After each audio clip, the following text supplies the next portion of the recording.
400 से ज़्यादा किलोमीटर में आपने फैला दिया अपना तीन जाम। लास्ट माइल जो सो कॉल्ड होता है आपका, ये कहाँ तक का है? अगर कहीं कोई आदमी किसी जगह पे भी है, वो किसी भी दिशा में मूव करता है तो उसको चल के मेट्रो स्टेशन मिल जाना चाहिए। अर्बनाइजेशन अगर हो रहा है और एक स्टेज से ज़्यादा है तो वहाँ पर मेट्रो के अलावा कोई विकल्प नहीं है। मेट्रो एक बैकबोन बनना ही पड़ेगा वहाँ अर्बन मोबिलिटी के लिए। लाल, पीला, हरा, नीला, गुलाबी सब तो इस्तेमाल कर लिया अब आपने। अभी रंग कहाँ से पैदा करेंगे गाड़ियों के? अब आप रंग के कई तरह के नाम हैं तो आएंगे। हर जगह आपको एस्केलेटर नहीं मिलेगा। री इंजीनियरिंग करके एक सेपरेट डिज़ाइन करा है डिज़ाइन सेल ने, जो उसको की तो वो बनेगा, वो हो जाएगा। हाँ, आप ठीक बोल रहे हैं, ये चीज़ है, ये संकट है। जी जी जी। वीडियो बहुत वायरल होते हैं इधर डिफरेंट तरीके के, उसके लिए क्या चेक करते हैं, काउंसिल करते हैं, कुछ अगर ऑब्जेक्शनेबल होता है तो उनको टेकअप मतलब भी किया जाता है। लॉ के तहत जो भी हो सकता है वो करा जाता है। नमस्कार, बहुत बहुत स्वागत है आपका नवोदय टाइम्स पंजाब केसरी में। आज हम आपको एक ऐसी हस्ती से मिलवाना जा रहे हैं जिस हस्ती के विभाग की वजह से दिल्ली आज जीने लायक बना हुआ है। लेकिन आज दिल्ली अगर रहने लायक है तो दिल्ली मेट्रो की वजह से है। और इस मेट्रो के अब 25 साल लगभग पूरे होने वाले हैं उसके कार्य संचालन के। और इस मौके पर हमारे साथ बातचीत के लिए हैं डॉक्टर विकास कुमार जी, एमडी हैं। बहुत बहुत शुक्रिया साहब आपका, नवोदय टाइम्स पंजाब केसरी के लिए आपने समय निकाला। तो पहले तो मैं दिल्ली वालों की तरफ से आपको आभार जताना चाहता हूँ, दिल्ली मेट्रो का आभार जताना चाहता हूँ, जितने दिल्ली जो है वो थोड़ी बहुत रहने लायक बची है, तो उसमें आपका योगदान बहुत बड़ा है। सबसे पहले तो नमस्कार सबको। और आपको मैं कहना चाहूँगा कि जो आपने हम लोगों का काम की सराहना करी है, उसके लिए मैं कहूँगा कि दिल्ली वासी और जो डीएमआरसी टीम है और जो जापानीज़ शुरू में लाए थे मेट्रो को, और डॉक्टर श्रीधरन, ये सबको श्रेय जाता है। ये लोगों ने एक ऐसा काम कर दिखाया जो कि लोग पहले बोलते थे कि यहाँ कुछ नहीं हो सकता है और ये ब्राउन फील्ड प्रोजेक्ट है, यहाँ पे ऑलरेडी मेट्रो पता नहीं कैसे चलेगा। वो उसको कर लिया और एक बार जब शुरू हो गया तो फिर जो टीम है, कैपेसिटी बिल्डिंग, उसकी ट्रेनिंग करके उसको इतना दक्ष बना दिया। और उसका कल्चर और उसका जो वर्क कल्चर है, ये सब ऐसा हो गया कि जो टीम है हमारी वो बिलीव करती है कि जो भी काम करें वो ऊपर वाले को समर्पण करके। ये अपने आप में उदाहरण है। 25 साल सिर्फ 3 एमडी पहले जिनका आपने जिक्र किया, और मैं बहुत अच्छा लगा मुझे कि आपने श्रीधरन साहब का जिक्र किया, जिनकी वजह से आज दिल्ली में पूरा है। फिर मंगू सिंह साहब है और आप आए तब। इन 3 लोगों ने उस क्रम को बढ़ाया है। लेकिन दिल्ली का पेट इतना बड़ा है कि दिल है कि मानता नहीं। 400 से ज़्यादा किलोमीटर में आपने फैला दिया अपना तीन जाम पूरा। दिल्ली वालों की आसानी कर दी है। आखिर कहाँ तक पहुँचेंगे आप? लास्ट माइल जो सो कॉल्ड होता है आपका, ये कहाँ तक का है या इसकी कोई सीमा नहीं है? नहीं, इसमें क्या है, जितना बड़ा क्षेत्रफल है दिल्ली एनसीआर रीजन का, उसके लिए नेटवर्क जो है वो एक समझ लीजिए जाल की तरह होना चाहिए। इसका रीज़न ये है कि अगर कहीं कोई आदमी किसी जगह पे भी है, वो किसी भी दिशा में मूव करता है तो उसको चल के मेट्रो स्टेशन मिल जाना चाहिए। आम आदमी को, कोई एजेड आदमी भी है, मतलब ये नहीं कह रहे हैं कि आप किलोमीटर चलते जाइए, 500-700 मीटर में काम चल 500 जाए। मीटर में मिल जाना चाहिए। तो उसके लिए नेटवर्क का जाल होना बहुत ज़रूरी है।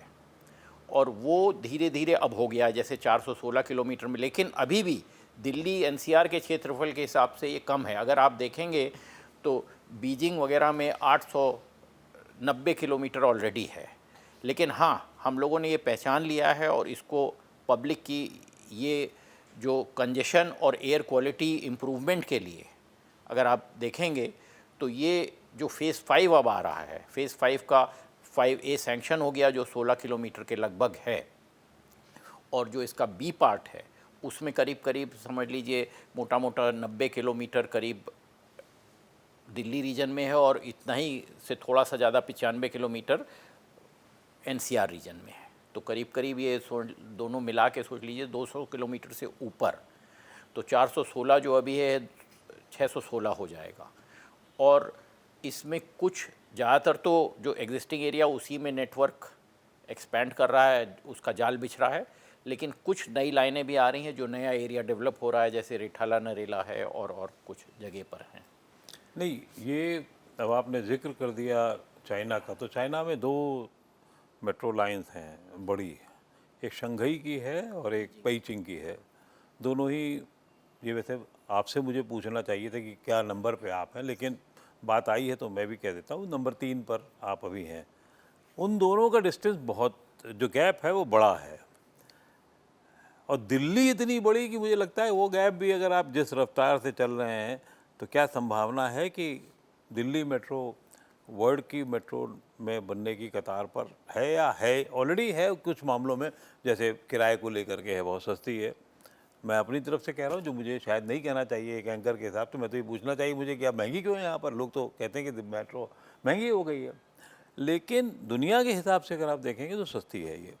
फिर भी उसका किस हद तक बढ़ाव विस्तार होना है, मेरठ भी उसमें जोड़ रहे हैं, अगल बगल के और जगह हो रही वो भी होने हैं, तो क्या कहाँ तक क्या योजना है? पानीपत भी है इधर, और भी कहीं जगह पर है होना है क्या? देखिए, मेरठ, पानीपत, ये सब जगह जो हैं, ये एक तरह से जो रीजनल रैपिड ट्रांजिट है उससे जोड़े जाएंगे, क्योंकि अगर कोई मेट्रो लंबा जाएगी तो बहुत लंबा टाइम ले लेगी। तो जैसे एक अभी मेरठ को जोड़ दिया है ये आरआरटीएस से, उसी तरह वो भी जोड़े जाएंगे, और वहाँ पर उन शहरों में एक छोटा सा नेटवर्क बन जाएगा मेट्रो का। तो ये प्लानिंग्स रहेगी। नहीं, लेकिन क्या दिल्ली कितने किलोमीटर तक जाने की अभी लग रहा है कि 10 साल बाद, 20 साल बाद, जो 416-12 है अभी, वो कितने किलोमीटर तक हो सकता है? मैं बोल तो रहा हूँ कि ये करीब 800-900 किलोमीटर तक तो जरूर हो तब जाएगा। जो अभी पेइचिंग या हाँ, उनका है बिल्कुल, उसके बिल्कुल, बराबर लगभग हो जाएगा। बिल्कुल। चलिए, बहुत बढ़िया है। एक दौर में मेट्रो के सामने वित्तीय समस्याएं होती थी, क्या अब मेट्रो उतना सफिशिएंट हो गया है कि उसको वो ज़रूरतें नहीं है, या जो आ रहा है उसी से एक जैसे बिजनेस का फैलाव होता है उस तरीके से हो रहा है? नहीं, वित्तीय, देखिए मेट्रो जो है बहुत हाईली कैपिटल इंटेंसिव है। आप देखिए, अगर जो बनाने का खर्चा काफ़ी होता है, तो इसको, और इक्विपमेंट्स भी सब महंगे हैं, तो वो ज़रूर है। तो अब लेकिन इसका जो पूरी दुनिया में अगर आप देखेंगे, तो जो संचालन का खर्चा है वो और में रख रखाव का, वो भी अच्छा खासा होता है, और लोगों को पैसेंजर के जो टिकट से जो आती है रेवेन्यू, उससे वो पूरा नहीं हो पाता है। तो वहाँ की जो रिस्पेक्टिव गवर्नमेंट है उसको वाइबिलिटी गैप फंडिंग करनी पड़ती है पब्लिक ट्रांसपोर्टेशन में। बट यहाँ पर हम लोग शुरू से ही दिल्ली मेट्रो में ये नहीं हो रहा है। मतलब हमारा जो टिकट से रेवेन्यू आता है, वो जो हम खर्च करते हैं चलाने में, उसको उसकी भरपाई करके, मतलब थोड़ा सा ऑपरेशनल प्रॉफिट हो जाता है हमें, वो हम इंटरेस्ट में पे कर देते हैं, जो इंटरेस्ट पे करने का।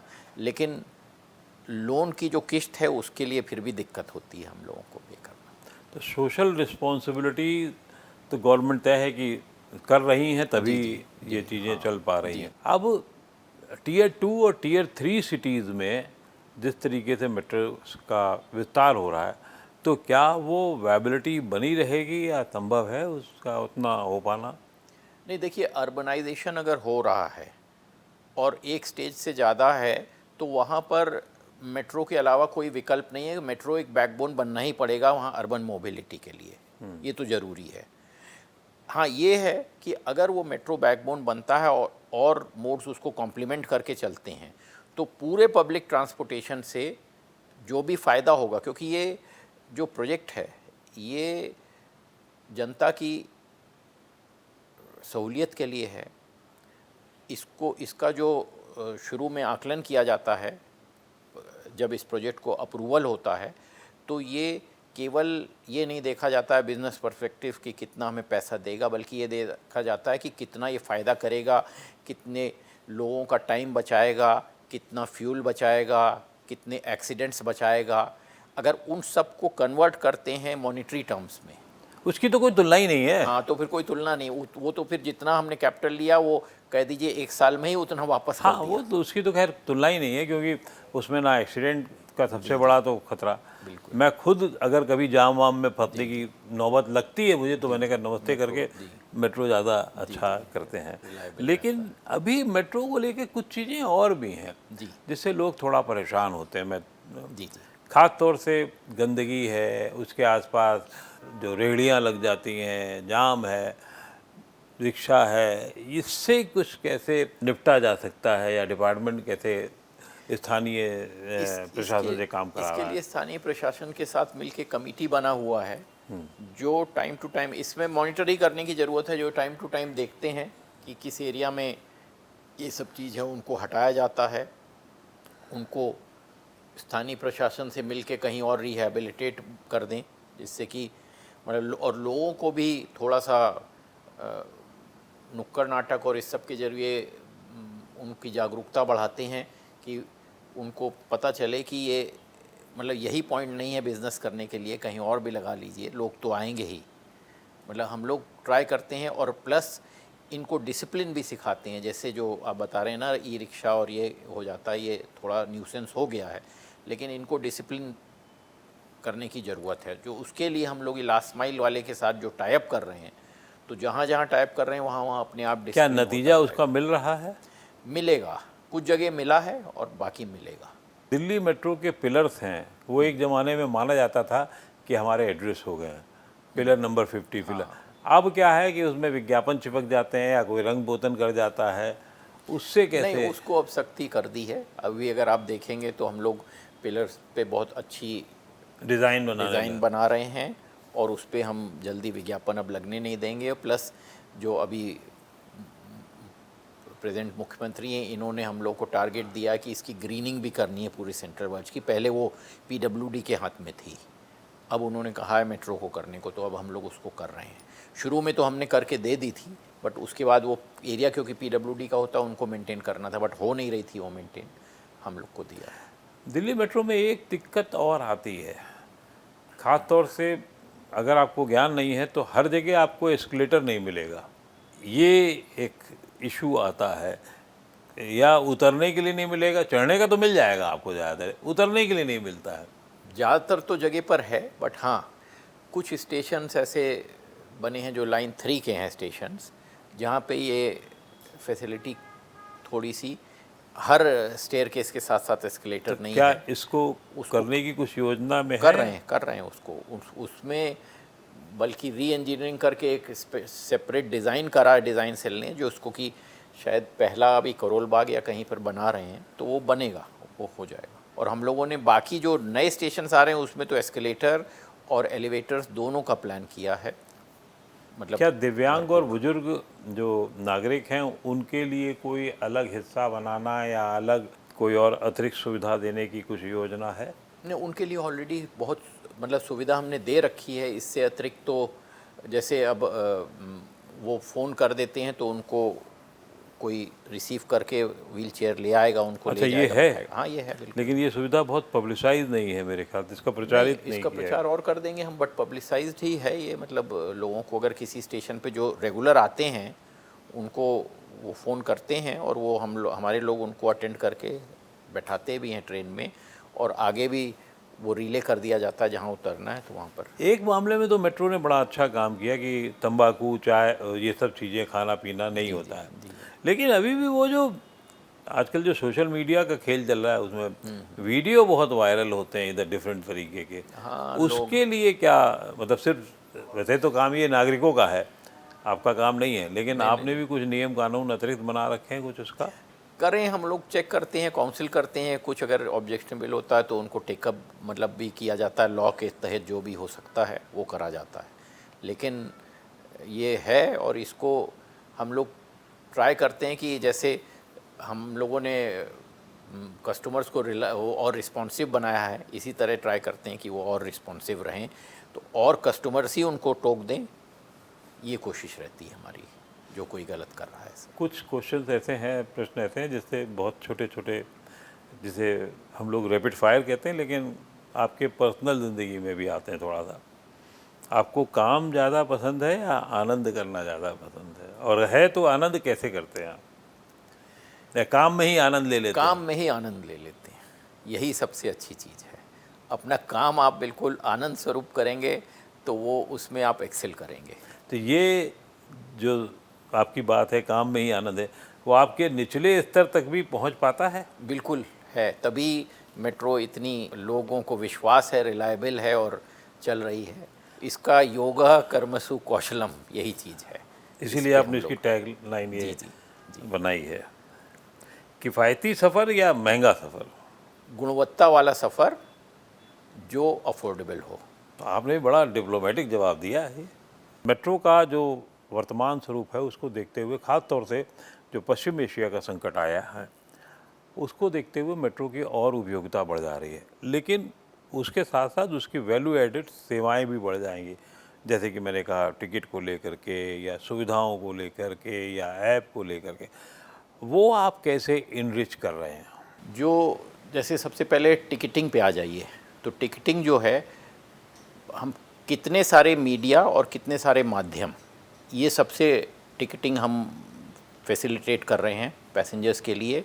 जैसे कि क्यूआर भी है, कार्ड भी है, एनसीएमसी कार्ड है और मल्टी जर्नी क्यूआर भी है। और फिर ये किसी भी ऐप पे अवेलेबल है। ओएनडीसी के ज़रिए बहुत सारे ऐप्स पे चला गया है, पेटीएम पे है, अमेज़ॉन पे है, इन सब पे, आईआरसीटीसी पे है, हमारे खुद के ऐप पे है। तो ये तो एक तो ख़रीदने, और इसको ख़रीद भी सकता है आदमी कार्ड से, नेट बैंकिंग से, यूपीआई से, इन सब से वो अपने टिकट ले सकता है, और कैश से तो जाके स्टेशन पे ले ही सकता है। तो ये सारे माध्यम हैं जो पैसेंजर्स की सहूलियत के लिए हैं, जो जिसको जो सूट करता है वो हम उसको प्रोवाइड करते हैं। दूसरी चीज़ है कि अब उसको चाहिए और भी सर्विसेज इसके साथ जोड़ना, जैसे पार्किंग है, लास्ट माइल कनेक्टिविटी है जिससे आ रहा है, तो उसको भी हम धीरे धीरे कोशिश कर रहे हैं लास्ट माइल के लिए। जैसे रैपिडो के साथ और सहकार टैक्सी के साथ हम लोगों ने अभी जॉइंटली वेंचर किया है एमओयू, जिसमें कि वो अगर टिकट बुक होगा तो रैपिडो के साथ तो है कि वो एक ही टिकट में वो जर्नी भी बुक हो जाएगी और वो मेट्रो की जर्नी भी बुक हो जाएगी। तो उसकी फर्स्ट माइल और लास्ट माइल दोनों उसी के साथ हो जाएगा। सहकार का मॉडल क्या है, क्योंकि भारत टैक्सी की शायद आप बात कर रहे हैं जैसे, तो वो क्या मॉडल होगा? आदमी अपने घर से पहले भारत टैक्सी पर मेट्रो स्टेशन आ जाएगा या मेट्रो स्टेशन से वापस घर चला जाएगा, इस तरीके से कुछ उसी टैक्सी उसी में हो जी जाएगा? जी, इसी तरह का है। तो कैसे, क्या मतलब वो मॉडल क्या होगा? वो सहकार टैक्सी जो है, कुछ तो उन्होंने टैक्सी रखी हैं और कुछ वो एग्रीगेटर की तरह भी काम कर रहे हैं। आपके पास अभी 12 लाइनें हैं जैसे, जहाँ मेरी जानकारी है, लेकिन अब तो मुझे लगता है कि आपको रंगों की भी दिक्कत होगी। अपने लाल, पीला, हरा, नीला, गुलाबी सब तो इस्तेमाल कर लिया अब आपने, अभी रंग कहाँ से पैदा करेंगे गाड़ियों के अब आप? रंग के कई तरह के नाम हैं तो आएंगे। हाँ, आप ठीक बोल रहे हैं, ये चीज़ है। ये संकट है। जी जी जी। फेज़ 4 में जो बातचीत हुई थी कि जिसमें 3 प्राथमिकता वाले कॉरिडोर बन रहे हैं, उसका क्या डेवलपमेंट है, किस तरह, कहाँ तक पहुँचा अभी है? 24 किलोमीटर तो हो गया। ये प्राथमिकता कॉरिडोर जो है टोटल 65 किलोमीटर के थे, 24 किलोमीटर तो अभी चल रहा है, 24 किलोमीटर से थोड़ा ज़्यादा, और बाकी भी अभी एडवांस स्टेजेस में है। तो दिसंबर 26 तक हम ये पूरा करने के प्लान कर रहे हैं। एक ये जो भी हाल में सेंट्रल विस्ता प्रोजेक्ट हुआ है, जी जी। ये बहुत आम आदमी को नहीं समझ में आता क्या है एग्जैक्टली इसमें और कब तक पूरा हो जाएगा? सेंट्रल विस्टा की एक लाइन है बेसिकली जो मेट्रो की, उसमें मोबिलिटी के लिए हम लोग बना रहे हैं। तो ये आर के आश्रम से लेके इंद्रप्रस्थ तक ओके। की लाइन है, जो कि आर के आश्रम से फिर ये जो शिवाजी स्टेडियम है वहाँ से होते हुए युगे युगेन म्यूज़ियम, ओके। और फिर ये केंद्रीय सचिवालय, कर्तव्य भवन, इंडिया गेट, और इस हाई कोर्ट, बड़ौदा हाउस, और फिर आगे जाके तो ये नई लाइन मंडपम। बनेगी इधर? ये हाँ, ये नई लाइन बन रही, पूरी अंडरग्राउंड लाइन बन रही है ये। तो ये इन सबको कनेक्ट करेगी, और फिर ये क्योंकि आर के आश्रम से लाइन 8 से कनेक्ट हो जाएगी तो पूरे दिल्ली से कनेक्टेड रहेगी। दिल्ली एयरपोर्ट को लेकर के एक लाइन आपकी जो थी पहले, कुछ साल पहले तक बड़ी घाटे में और बड़ा वो बताया जाता था, रिलायंस वाले आए और चुप हो गए, सरेंडर करके चले गए, लेकिन अब ये लाइन आपकी बहुत ठीक ठाक चलती है जैसे मैं जानता हूँ। मुझे खुद भी अगर अकेले जाना है और कम सामान है तो मैं आई प्रेफर मेट्रो, चाहे शिवाजी स्टेडियम से करूँ। T1 और T2 से दिक्कतें थी। ऐसी कुछ और कनेक्टिविटी तलाशी जा रही है जो पूरा जिससे जुड़ जाए और आसानी हो जिसमें। हाँ, एयरपोर्ट लाइन को जैसे फेज़ 5B में हम बढ़ा रहे हैं आगे, और उधर गुड़गांव में राजीव चौक तक ले जा रहे हैं। ओके, तो वो बड़ा अच्छा रहेगा कनेक्टिविटी के लिए, पूरे उधर के तो लोगों ये के लिए। द्वारिका वाली से ही आप अलग कर देंगे, क्या करेंगे? नहीं, कैसे? एयरपोर्ट लाइन को बढ़ा देंगे। अच्छा, जो अभी एग्जिस्टिंग एयरपोर्ट लाइन है, जो यशोभूमि गई है, हाँ। उसको बढ़ा रहे हैं आगे। तो ऐसा ही कुछ क्या ईस्ट दिल्ली की तरफ भी कुछ हो रहा है या सब उधर ही हो रहा है?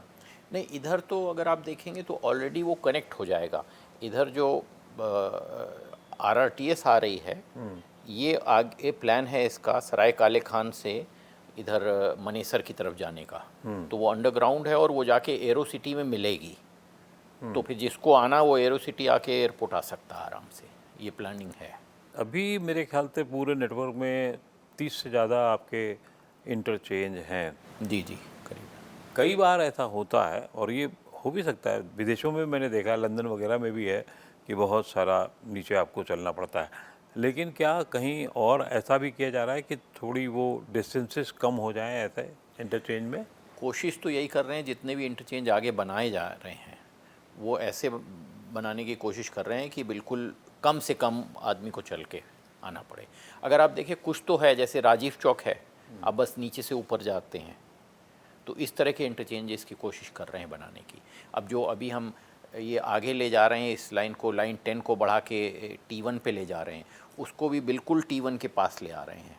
अभी जो हमारा एग्जिस्टिंग स्टेशन है T1 पे, टीवी पे तो बिल्कुल बाहर निकलते ही है वो। बाहर, और अब जो हम नया बना रहे हैं वहाँ पे, जो ये एक्सटेंड होगी लाइन, वो और भी पास आ जा रहा है। मतलब वो एयरपोर्ट और जो एग्जिस्टिंग स्टेशन है उसके बीच में आ जाएगा, तो और भी पास। ये प्लान क्या आप लोग, जैसे लखनऊ में मैंने देखा एयरपोर्ट और मेट्रो स्टेशन बिल्कुल एक दूसरे से जुड़ी हुई है वो। बिल्कुल बिल्कुल। तो ये कोशिश जानबूझ के की जा रही है या बड़ी की जा रही है? इसको किस तरीके से देखा जाना नहीं, चाहिए? ये जान के करी जा रही है जिससे कि पैसेंजर को परेशानी ना हो, ज़्यादा चलना ना पड़े, तुरंत उतर के एयरपोर्ट पहुंच सके, इसलिए करा जा रहा है। मतलब इंटरचेंज जहां पर कई जगह पर अगर आप देखेंगे तो ये, जैसे आप अगर उधर की बात करते हैं नोएडा में, जो सेक्टर 51 और 52 है, वो बड़ा लंबा थोड़ा लंबा है वो। हाँ, अब आइकिया के थ्रू है वो, जो प्लानिंग थी कि आइकिया एक बनेगा वहाँ पर, उनका नोएडा अथॉरिटी का, आइकिया को उन्होंने वो कर रखा है लॉन्ग टर्म लीज पे, तो वो अब बना रहे हैं। तो वो बन जाएगा करीब 1 साल में, वो 1 या 2 साल में कह रहे थे। लेकिन यही नहीं, जो आगे फ्यूचर लाइन आ रही है NMRC की, जो आगे बढ़ रही है, और हमारी लाइन, वो आगे जो स्टेशन बनेगा वो ऐसे प्लान बनेगा कि बिल्कुल हमारा स्टेशन और उनका स्टेशन साथ साथ हो जाएगा। एक ही लाइन वैशाली वाली है जी जो वैशाली पे ख़त्म हो जाती है। जी जी। उसको और आगे ले जाने की बात हो रही थी, मोहन नगर मिलाने का वह मामला। दूसरा ये था कि उधर वसुंधरा के इंदिरापुरम से 20 में वसुंधरा होते हुए 20 से लेके आने वाला था। उसमें क्या तरक्की है? नहीं नहीं, ये फेज़ 5B में प्रपोज्ड है, बट अभी वही यूपी गवर्नमेंट के पास भेजा है, अब उनसे वेट होके आएगा महुआ क्या में। उसकी वेटिंग अभी तक नहीं हो पाई है, क्या है? अभी यूपी गवर्नमेंट से आना है वो। दिल्ली जितना कंडेंस है, जितनी चीज़ें यहाँ घनी है, आबादी है, क्या ये संभावना भी थी कि मेट्रो के ऊपर मेट्रो चल पाए? क्योंकि आप लोग 2 मिनट के तो उस फॉर्मेट में आ गए कि साहब 2 मिनट में आपको दूसरी मेट्रो मिल जाएगी। लेकिन क्या ये समय भी कम किया जा सकता है? 2 सवाल हैं, क्या ये तो समय कम किया जा सकता है, या ये कि मेट्रो के ऊपर मेट्रो लाना भी संभव है, नहीं है, या बहुत एक्सपेंसिव होने की वजह से इसे अभी अवॉइड किया जाता रहा है? नहीं, मेट्रो के ऊपर मेट्रो तो मतलब एक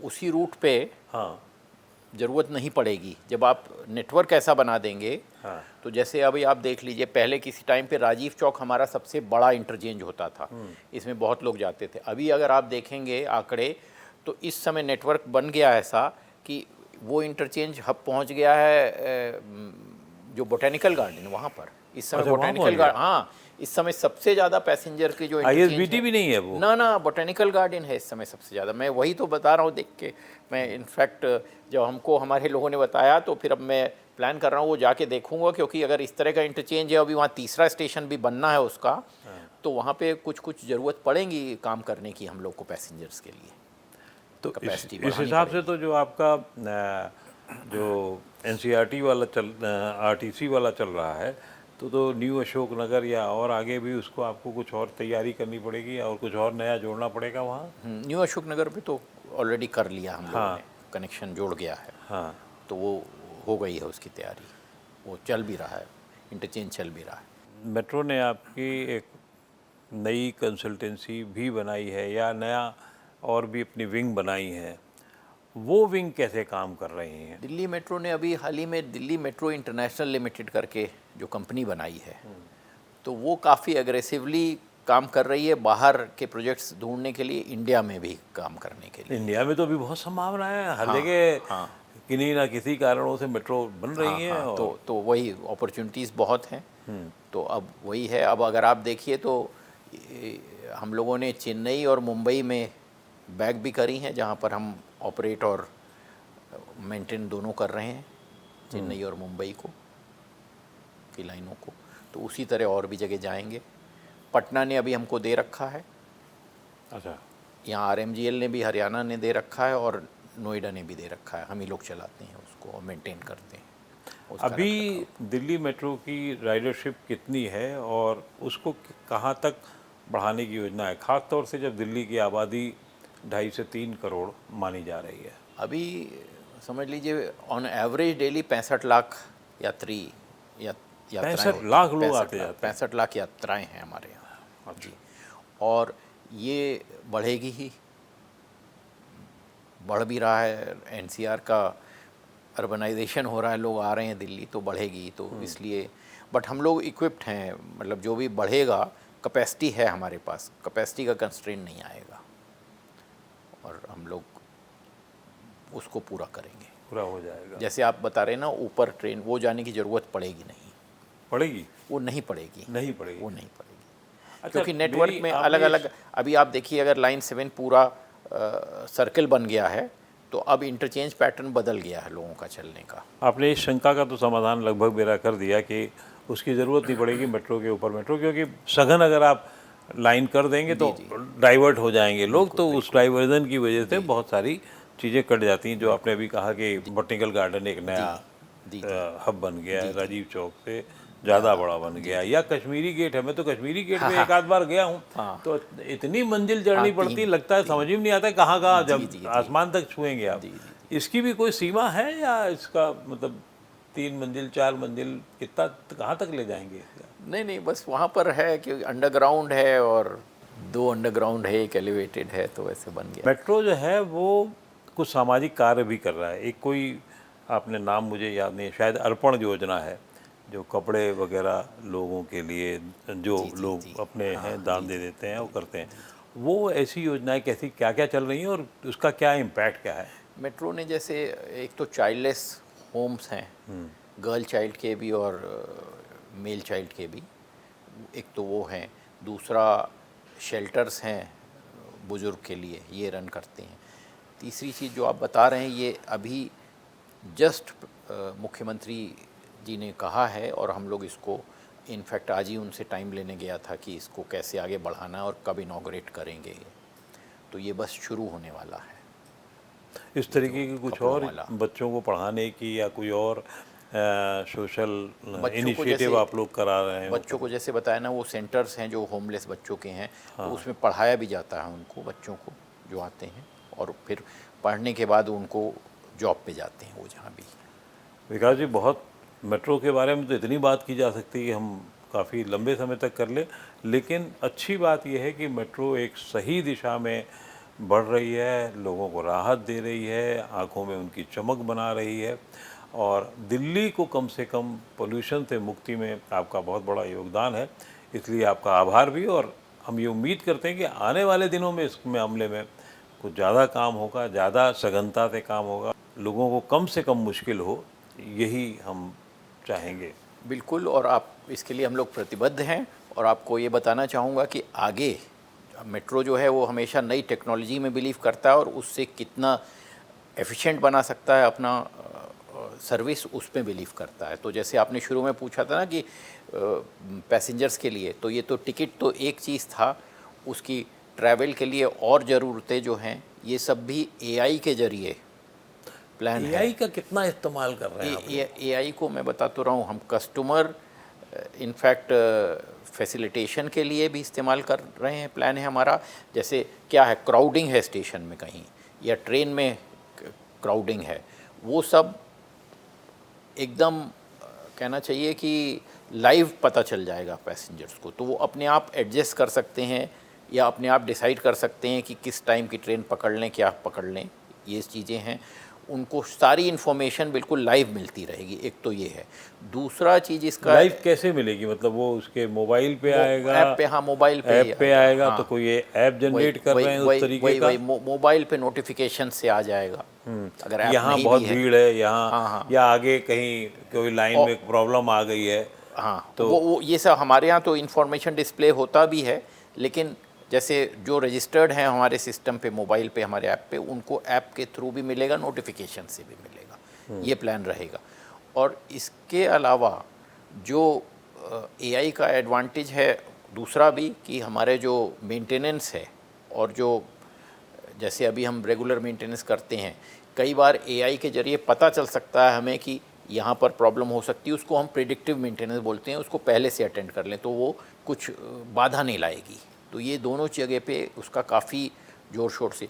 फिर किसी की क्वेरीज़ हैं, जैसे लोगों का फीडबैक है, तो उसको आदमी जवाब देने के बजाय एआई को इतना सक्षम बना दिया जाएगा कि वो उसको जवाब देगा, मतलब पूरी तरह से।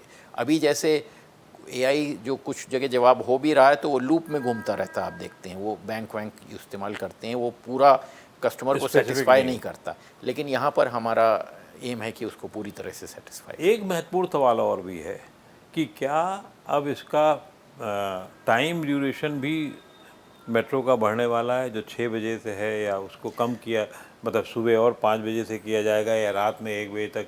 ये हम लोग बिल्कुल पूरे टाइम मॉनिटर करते रहते हैं डिमांड के हिसाब से, और अगर डिमांड आएगा तो हम उसको अपना जो टाइमिंग्स है वो ट्वीक करते हैं। कर लेंगे आप? हाँ बिल्कुल कर लेंगे। मतलब अगर 5 बजे से कहीं डिमांड अगर लगा हमें ज़्यादा तो बिल्कुल कर तो लेंगे। ये इधर अभी कोई ऐसा नहीं लग रहा है अभी कि इस समय हम लोग का मॉनिटरिंग होता है, हम इसको हमेशा सर्वे करते रहते हैं और पता चलता रहता है हमें। तो अभी है नहीं ऐसा, जैसे जैसे होता है। अगर आप देखेंगे ओवर पीरियड 10 बजे से अब हमारी ट्रेन करीब करीब 11 साढ़े 11 तक चलने लग गई है। हाँ, तो वो उसी का नतीजा है, ये मॉनिटरिंग का।